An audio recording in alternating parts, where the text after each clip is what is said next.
So what's going on, my dedicated bros, that's it's me, Luigikid, and I swear to God, there is no company more out of touch with their fans nowadays than Nintendo. Seems like Halloween came earlier this year, pretty much a big Nintendo jump scare. Trick or treat, but instead of treats, we only got tricks. So I literally had to double check my calendar quickly to make sure that it wasn't April 1st. Cause the moment I saw what Nintendo was cooking, I was convinced it was only a joke. Just a prank, bro. Dang it. The stuff that they were cooking, it didn't only smell like shit. It also tasted like shit. Yesterday, Nintendo posted their new tournament guidelines and shared those on the Nintendo Japan's Twitter account, or X for the 5 people that are calling the platform like that. And holy Jesus, seems like Nintendo wasn't accord with how some of the Japanese people have handled tournaments. People on the internet thought it's a Japan thing only. It really only affected the Japanese esports and tournament community. Wrong! A few hours later, the other international Nintendo homepages were also updating their tournament community guidelines, which means the whole world is affected by Nintendo's hocus pocus. So what are they actually changing? What's gonna happen to tournaments? Well, to quickly answer that question, most tournaments will 100% need to get cancelled. And if the tournament organizers don't cancel them themselves, you will probably get a big DMCA or even worse, an actual lawsuit. Did it sound right? I think it did. Nope. You know, I'm in love with the Super Smash Bros. Series. Heck, I even have it tattooed on my arm, okay?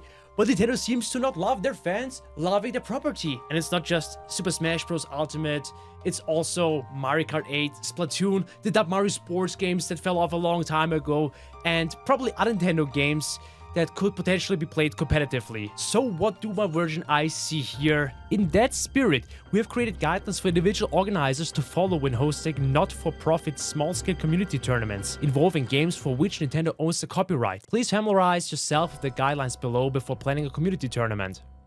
Community tournaments may be operated by individuals, for individuals participating in tournaments, and for individuals viewing tournaments, provided that these guidelines are followed. Oh boys, here they come! Community tournaments may not generate commercial revenue except as permitted by these guidelines. Oh, and they will be BS for sure. Tournaments may include up to 200 participants for in-person tournaments or up to 300 participants for online tournaments. You know what that means? Majors like Super Smash Con, Genesis, the Big House can't be happening anymore when there are usually a lot more entrants than allowed. Coinbox, the Smash Bros. Ultimate online tournaments that are hosted by Hungrybox can't be happening anymore, but that's just one of the many fucked up points that are listed here. So far, my dedicated bros, it's getting even better. HBox's response was amazing though. I'm not gonna stop out of fear. They have to come to me directly with a document. In the next point, the entry fee must not go above a certain limit, and that entry, as well as the spectator fee, is only allowed to cover costs for the tournament and not towards pricing. So no more extra money for your tournament, winner, chicken dinner, or some shit.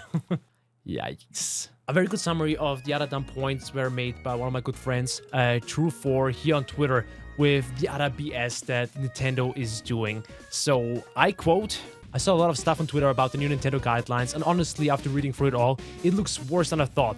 Official orgs, BG Bootcamp for example, aren't permitted to host events at all without a license. Stuff that I've already mentioned. You can't even make more than 10k in a year for posting tournament bots on your other platforms such as YouTube. RIP to anyone that tries these past years making a living out of it, okay? They don't even allow events to sell food or beverages. And damn, that hits truly different, especially for me, my dedicated bros for that. Every week, I'm visiting a local tournament in my hometown in an esports bar. I've got to know some of the best people and new best friends from those tournaments. We usually see each other once a week during those local tournaments. And well, guess what? That esports bar is selling food and drinks. F in the chat for them weeklies. We will miss you. And there's nothing written about licensed events being able to bypass these guidelines. Might be over for real.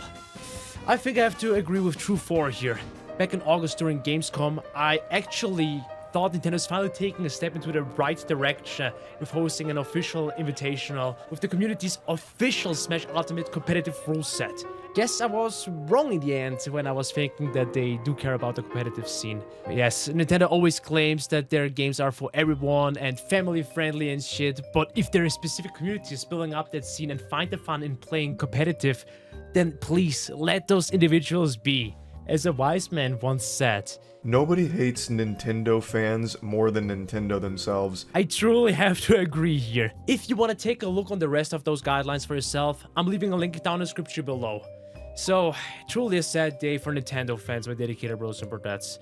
I don't even know what to say. It can only get worse from that moment forward, am I right? Anyways, that's it. Take care, my dedicated bros and brodettes.